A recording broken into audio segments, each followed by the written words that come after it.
Bakunzi ba Rwanda Canada News, nkuko twari tubimenyereye murabyibuka ko hari urugendo twatangiye muri iyi minsi aho tugenda dusura ahantu hari ibikorwa bya Vega byose mu Rwanda hose. None rero ubu ngubu turi hano mu mpinga zima ya Bugesera, ndetse twageze no mu bindi bikorwa byabanjirije Avega, ibikorwa byubatswe na Farge muri ahahoze ari muri Shirikera. Ubu turava aha tujya Rwamagana, ari naho dusoreza urugendo rwose twagiyemo. None rero nkaba nicaranye n'umubyeyi uri aha ngaha uba hano mu mpinga nzima ya Nyamata i Bugesera. Ubu ngubu nkaba ngiye kumuha ijambo akababwira uko yitwa. Mu kanya ninguha ijambo, icyo ngiye kugusaba urabwira abatwumva n'abazatwumva ikindi gihe amazina yawe, ukuntu wageze aha mu ntwaza y'Inyamata i Bugesera, aho waje uturuka, ukuntu warokotse, ibyakubayeho mu gihe cya Jenoside yakorewe Abatutsi, ibyabaye ku muryango wawe, ariko ibyo byose ukagerageza kubivuga mu minota itarenze 10, rwose itarenze 10 byaba ari byiza. Ndabizi ko bitoroshye kuvuga amateka y'umuntu yaciyemo muri kiriya gihe mu minota 10, ariko urabigerageza ubigire bito, uvuge kuko twese ntawe utabizi. Ni nko kubaza ni nko kwigiza nkana, ariko ni ngombwa ko tubibaza. Twese dufite inzira twagiye ducamo. None rero ndagira ngo nguhe umwanya, ijambo ni ryo ubwira abantu uko witwa, uko byakugendekeye n'ukuntu wageze hano, n'ibikorwa uhabona, uko bagufashe, uko ubanye mbese n'impinga nzima y'Inyamata. Murakoze cyane, bariho hera. Murakoze namwe. Ubundi amazina yanjye nitwa Kanyemera Frederico, nkaba naraturutse mu karere ka Kirehe, umurenge wa Mpanga, akagari ka Bwiyorere, umudugudu wa Nyagasenyi. Ukuntu Jenoside itangira, twabyutse mu gitondo njye n'urugo rwanjye, nari mfite umugore n'abana 5. Noneho tubyuka mu gitondo twumva byakomeye, turahunga, turagenda tugeze ku Kagera, twumva ni ahantu hamanuka. Tuhageze twumva imirindi inyuma iza yiruka, nijye wari bibembeye, numva bansunitse, nitura hasi ngo nrumitse inda. Bakajya baturuka ku birenge bakandagira, ariko Imana nyaguhora amaso ikababwira ngo ntibakandagira ku gikanu, bagakandagira mu ntugu gusa, no mu mutwe ntibakandagiraho no ku gikanu. Ngiye kumva numva baravuga ngo kapfuye nimukajugunye mu Kagera. Basunikira mu Kagera, Imana iti murabeshya ntapfa. Sinari nzi koga, ariko ngenda hejuru y'amazi, ngera ahantu hari ibifunzo n'imitete, mfata ibifunzo, amazi agera hano mu ijosi, amaguru wese biba mu mazi, amaboko nyafatisha ibyo bifunzo n'ibitete. Byari nka icyo gihe bantayemo nka 5:00, mbigeje nka 9:00 ngiye kumva numva ngo abari kwambuka mwe ari umuntu uri muri Tanzania. Ndi hano. Basubwaraza uwo mugabo, azana ubwato, naho yazanye n'ikiba cy'inkwi. Aho mu gifunzo hari ubwato, hari inzu yubakishije amabati hasi no hejuru y'amabati. Yazanye ikiba cy'inkwi kuko yabonaga bwije. Ubwo yangezeho nka 11:00, hari habaye ibintu by'imbeho, aracana. Wari ukiri muri cya gifunzo? Ubwo ndi muri amazi n'igifunzo cyanjye mbifashemo. Umuryango wanjye duherukana icyo gihe. Icyo gihe bansunikaga banta mu Kagera, ngo sindi kumenya ngo n'ubu simenya ngo babo. Cyokoze hari umuhungu umwe bakurikiraga umukobwa w'imfura, ngo yaragarutse, we twasanze yaraguye, baramwiciye iwacu. naho abandi bane na nyina simenya ngo baguye hasi. Nk'imipfire yanjye n'imizukire yanjye Imana iramagarika. Aracana wa mugabo arangije araza azirika ubwato ku gifunzo, araza afata atya mu maha aranterura antereka mu bwato asubiza inyuma. Asubira inyuma angezaho kuri iyo nzu aho yasize acanye aho mu Rwanda mu gifunzo cyo hafi y'u Rwanda bitaragera hagati ya Tanzania n'u Rwanda. Hasi anerekaho imbere y'umuriro, abandi bahamagaye b'inyuma yanjye, ubwo aragenda asubira yajya kuzana abandi, nanjye nsigara nota ko nari nahindutse ikintu cy'igikonyezi, ntari umuntu mbese n'imyenda n'ikintu wese n'imbeho yanyishe. Rota ngo bigeze nka saa moya z'ijoro ntangira gukamuka, numva ndasusurutse. Ubwo igihe maze gususuruka nyine nkajya numva intozi zirava mu matwi ziragara, kugeza igihe zishiriyemo nkumuka, tukararaho mu gifunzo. Mu gitondo akazinduka yambutsa abandi abazana, nabo barayeho mu gifunzo cyaho iruhande rw'aho twambukira. Uwo muntu yarakuzi se? Reka da, ni umuntu wikoreraga amafaranga gusa. Ntabwo wari ufite amafaranga yo kumuha? Mvada ntari nyafite. Nuko wagize amahirwe ntabwo yaraguye mu mazi? Yari kubera ko n'uwose nyine yari yumutse. Basi twambutse bavuye nka saa 3 nibwo yabamazeyo, abazana aho ngaho mu gifunzo aho ziri. Nka saa 3 nibwo yatangiye kudushomba, atwambutse atugeza hakurya, tuva mu mazi tukagenda tukicara hejuru ku gasozi turindana, tukarindana turategerezanya. Arabashomba bamarayo, hasi dufata akayira twese turagenda tuzenguruka ahantu ho bita Kaberenge, ahantu h'ikiyaga. Ubundi iyo ari bake ikiyaga duhamagara abasare bakaza bakatwambutsa. Ibyo birumvikana. Aho waje kuhavute byaje kurangira bigenze bite? Byaje kurangira amaze gukamuka nyine, numvise nta kintu, ariko imvune uko bakandagiraga nkumva reka. Ndavuga wavuye aho ujya werekeza? Navuye njya Tanzania nyine, tuhungira Tanzania. Wamaze igihe kingana iki muri Tanzania? Ndumva bari ukwezi niba ari 2, simbyibuka neza. Mu nkambi? Mu nkambi, kuko twageze mu nkambi y'aho bita Burigi, niyo batujyanye. Ngezeyo bambwira n'umukobwa wundi nyirarume wari warashatse iyo Tanzania, bambwira ko aho ari.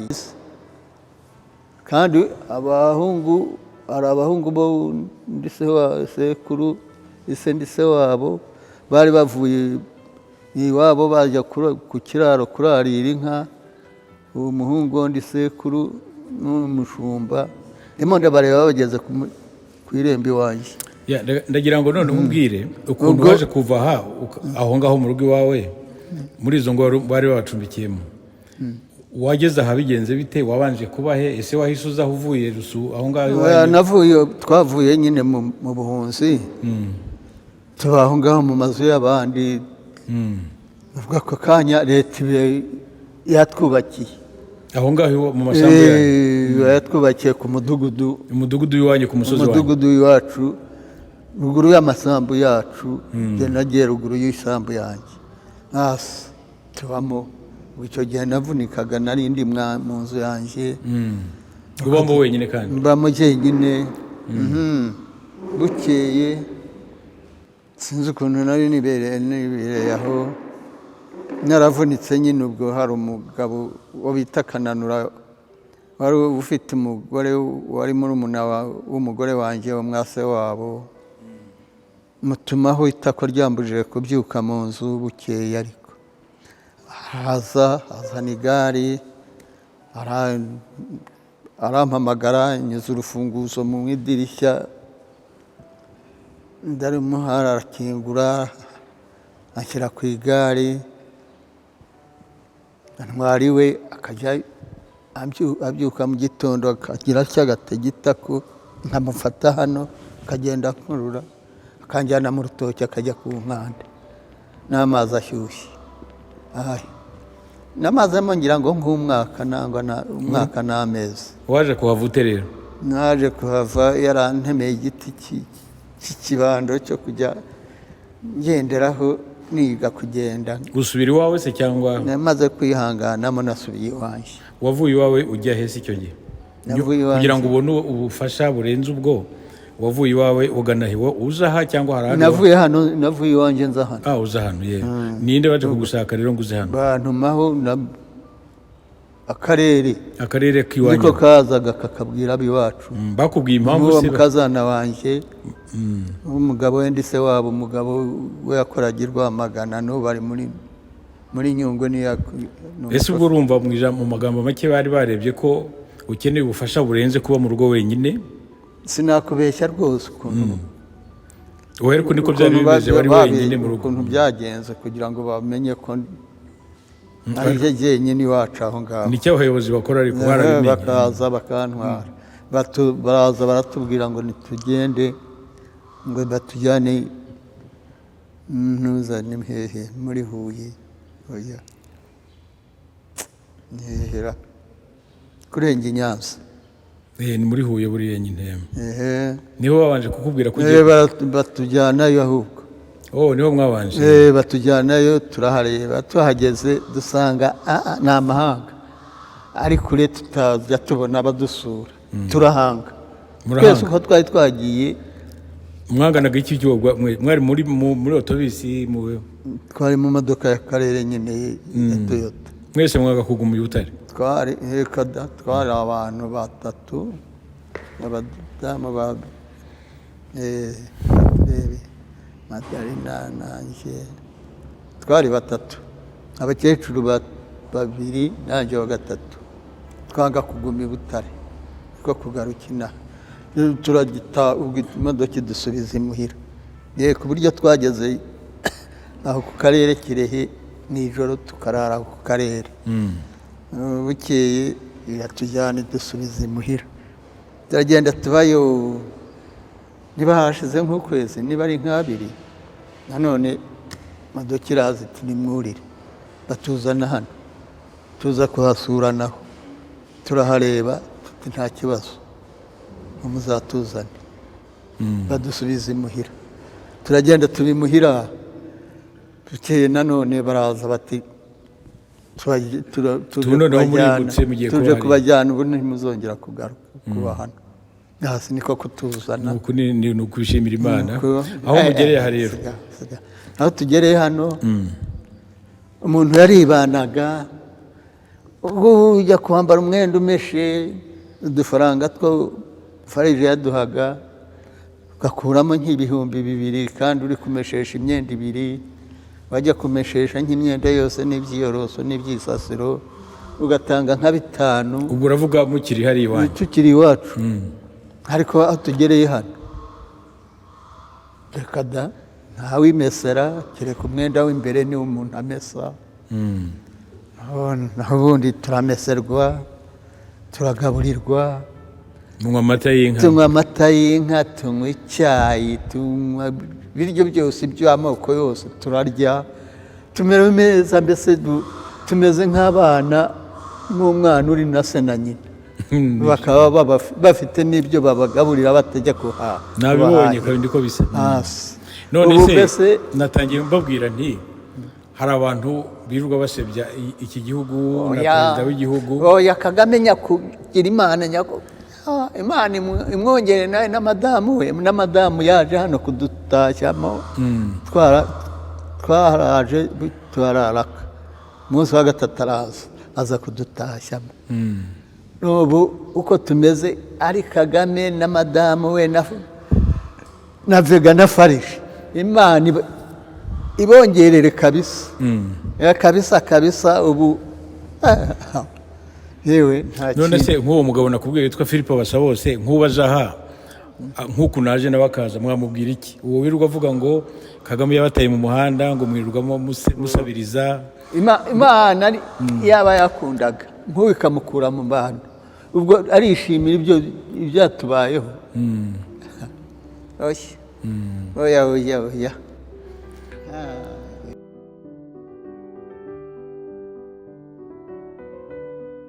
neza twabasuye umunsi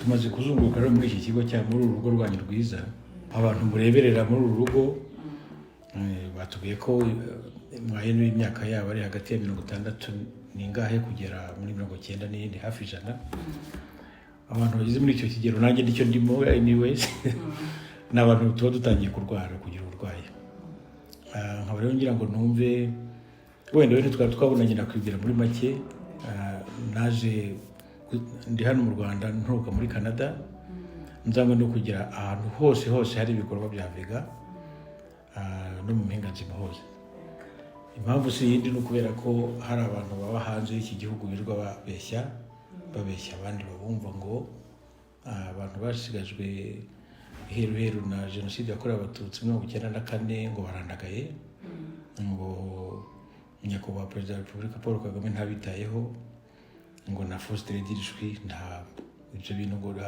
n'imfubyi ngo nta kuntu zibayeho noneho uyu muntu ari kurere ukamubwira ibintu nk'ibyo atarabibona hari ababyemera bakibwira wenda ko byaba ari ukuri koko n'utabyemera ariko ntabura gushidikanya tere ko wenda bira byaba ari byo koko nicyo rero cyaduhagurukije ubu rero twazungurutse twavuganye n'abantu bangirirwa bikorwa baba muri uru rugo rwanyu rwiza none abenshi twabavugishije hari hasigaye wowe nk'umuganga ubashinzwe ndagira ngo wibwire abantu muri make utubwire akazi ukora buri munsi ukorana n'abo bantu murakoze nyerekwa Umugire Bernadette nkaba nkora muri uru rugo rw'impinga nzima ya Bugesera nk'uko mwabivuze amashinzwemo akazi k'ubw'infirmiyeri cyangwa umunasi ko dukora akazi kacu ka buri munsi twihuse hano ino serivisi yacu cyangwa aha turi tubafata nka poste de santé tubaha ubuvuzi bw'ibanze ku ndwara zoroheje ariko ubwo buvuzi bw'ibanze ntabwo bivuze ngo urwaye bigarukira aho ngaho tuba dufite imiti y'ibanze niba arwaye umutwe niba yagize gute buriya nyine buri ku rwego rwacu ariko nk'iyi ndwara ikomeje cyangwa ntakorerwa nta kiri aha dukorana n'ibitaro by'akarere ndagenda nkamwakira transfer kuri centre de santé tugahita tumujyana kwivuza ku bitaro by'akarere ntabwo yijyana ndamuherekeza nkamenya aho acira urabona ko imyaka akenshi bigeze hejuru ntiyamenya aho aca ngo ndajya ku murongo wo kwa muganga ngo ndajya gutanga ibizami ntabwo yamenya ibyo ari byo njyewe turajyana hari n'ibyo yakwivuza akabyibagirwa cyangwa ntakubwira mu by'ukuri icyo arwaye agahita kwibwira ati umubiri wose ngendwa umubiri wose urabafasha niko abantu bakuru bavuga iteka rwango bakubwira ko umubiri wose umurya amufasha ukamuherekeza deja no kwa muganga mwinjiranamo kugira ngo umufashe kumusobanurira namuhaye imiti n'iyi byaranze muganga nawe akabona aho ahera akamufatira ibizame iyo babona ari indwara ikiriraho avurirwaho ariko iyo adakiriyeho ntibirangirira aho ngaho agera ku bitaro bindi bikuru niyo secondary referrals korana na Kanombe CHK yewe na Faisal tubajyanayo ubwo rero n'ubwiyo ka tutarayigira hano mu rugo rwacu rw'abajya hanze y'igihugu ariko hari nabo ibitaro byo mu Rwanda iyo byananiranye babambutsa bakajya kwivuza mu bitaro byo mu mahanga nuko rero twe dukora ni byiza cyane nahuye n'ushinzwe ibibazo bigendana n'ihungabana nawe yambwiye uko akora wowe ibyo uhura nabyo ni ibisanzwe byayindi n'umuntu utaraha muri uru rugo ashobora guhura nabyo byari bisanzwe byose gusa bo muraborohereza bigakorerwa aha tuvuga umuntu arwaye umutwe ntiyahita ajya mu bitaro, yego ubu muramwibuka umuntu ufite umuriro iyo mumuhaye ibimufasha ntukire mujya ahakurikiyeho bakareba impamvu. Mbese ni ibya buri munsi nk'uko umuntu wese yivuza ibisanzwe, ni igitangaza. None se amaka ukunze kubona menshi muri abantu ni ayahe?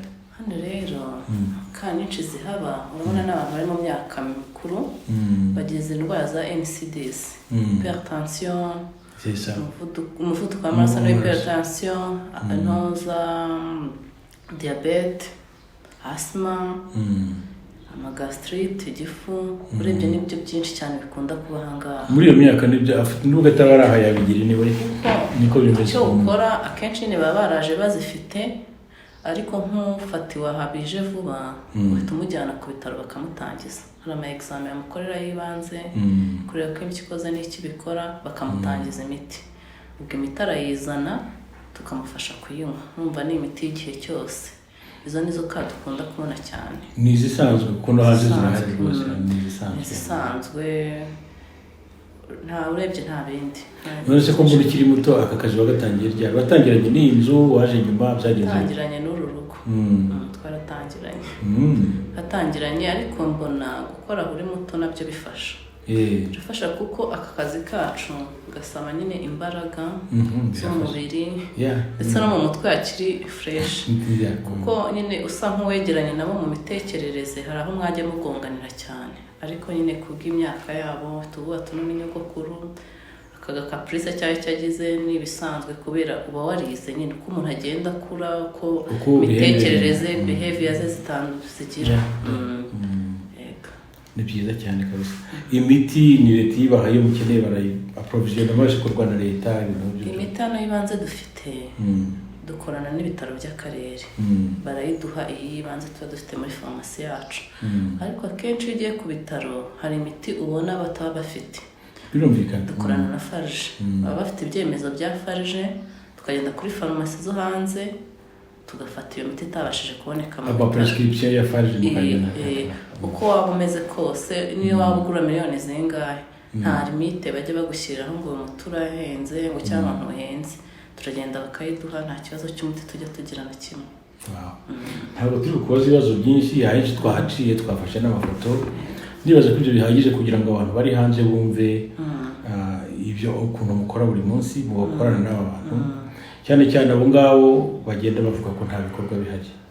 Nk'uko rero icyo kibazo nkibaza abantu bose nenda kikoza, abantu bagenda bavuga ibyo basebya leta ngo nta cyabamariye, uragira ngo tuzababwire message yawe nk'umuntu nk'umuganga uri muri uru rugo ureba ibihabera buri munsi?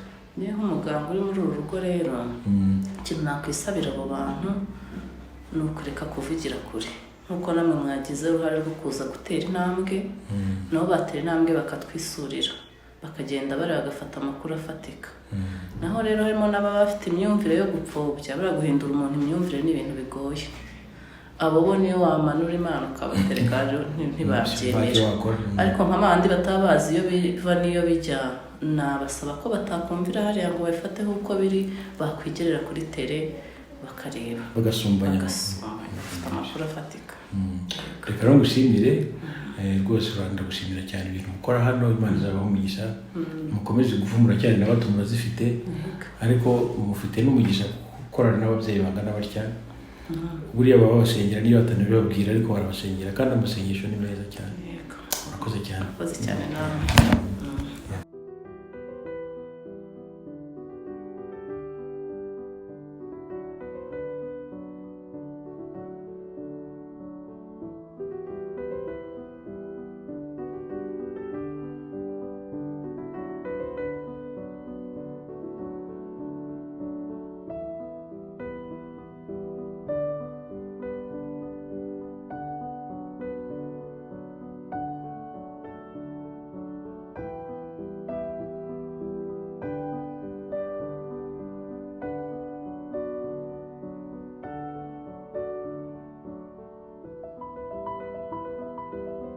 Your main influence bivuze ngo ahangaha naho abarwayi bakirirwa akaba ari nayo bloke ya mbere ubwo kuri iyi bloke ya mbere abarwayi mwakira se ni abarwayi abo ari bo bose cyangwa n'abarwayi specific? ntabwo ari specific, ni ukuvuga ngo nubwo ari ivuriro rya Vuga ryakira abafatanyabikorwa b'abagenzi abanyenerwabikorwa nibo ba mbere bivuza hano, ariko n'abaturage bose muri rusange kuko na leta ifiteho ariko umuntu bakamasike bazanakumenya bivuze ngo rero ahangaha niho abarwayi tubakira bose muri rusange. Ubwo dufiteho rero hano abarwayi bamaze kwakirwa no hari amakonsultation.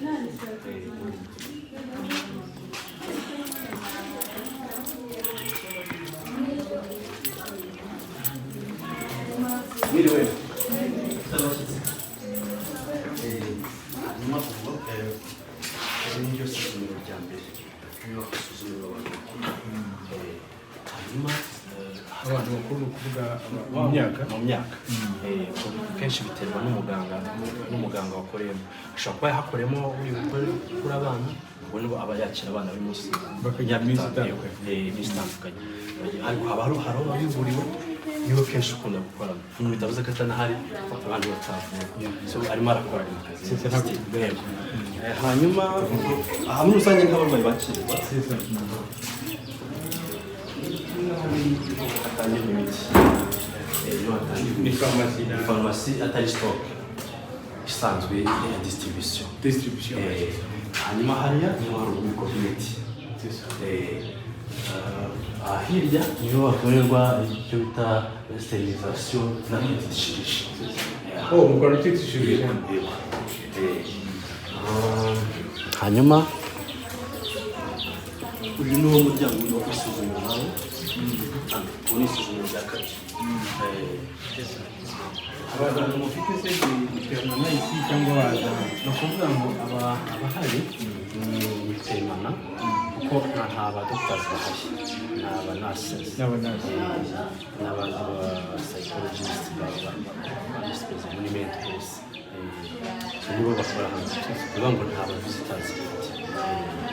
Ahangaha ni kuri twese aho kwishyurira ibya fagitire n'amaverifikasiyo. Donc hari abaje baturutse muri neighborhood ya hano bafite indwara zisanzwe bakabiha bakivuza, barabarira abatafite ububasha n'ibyo bari kubakoza. Akenshi umurwayi udafite ububasha cyangwa udafite ubushobozi ashobora kuza arembye kandi adafite uko yishyura, kuko ni ukuvuga ngo umuntu ashobora kumufata anshaje, kuko ikintu akorerwa bwa mbere aravurwa. Numva avurwa mbere yuko avurwa kenshi utaramenya ufite ubwishingizi aba yabutanze mbere, ariko utabufite urabanza ukamwitaho hanyuma ukamenya ko uzamukurikira. Ariko abo ni abantu batari members bawe? Abo ni abatari members.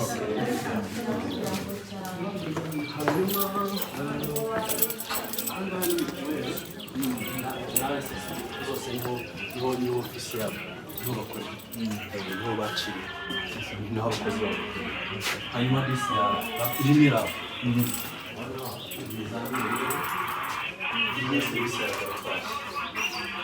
Ibizami bisanzwe, amaraso, ibyo byose. Hanyuma abarwayi bakirwa, hanyuma ahangaha niho muri chambre y'analyse niho ibizamini bipimirwa. Inzu iteye nayo twakiteze. Ubwo bivuze ko iki gice cya mbere niyo bloke ya mbere ndumva iyo ni twashakaga n'intego twakareba no kubikora.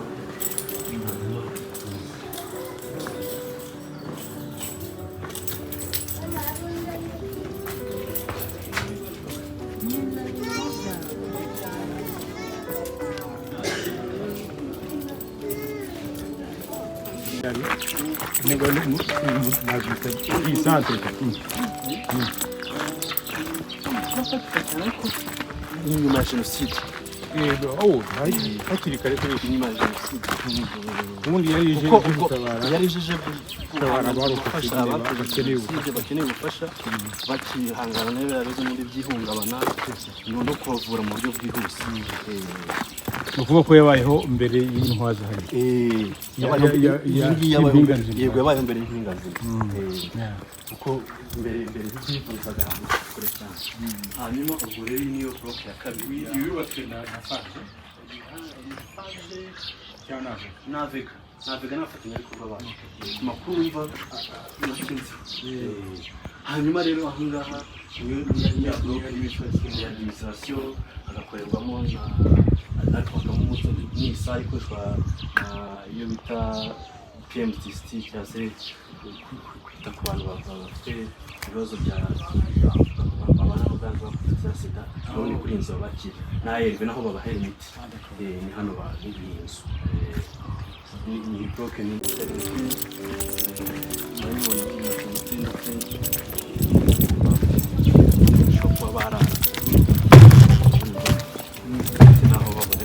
ugereranyije abarwayi benshi mubona hano ni abambaye bavuga cyangwa ni abantu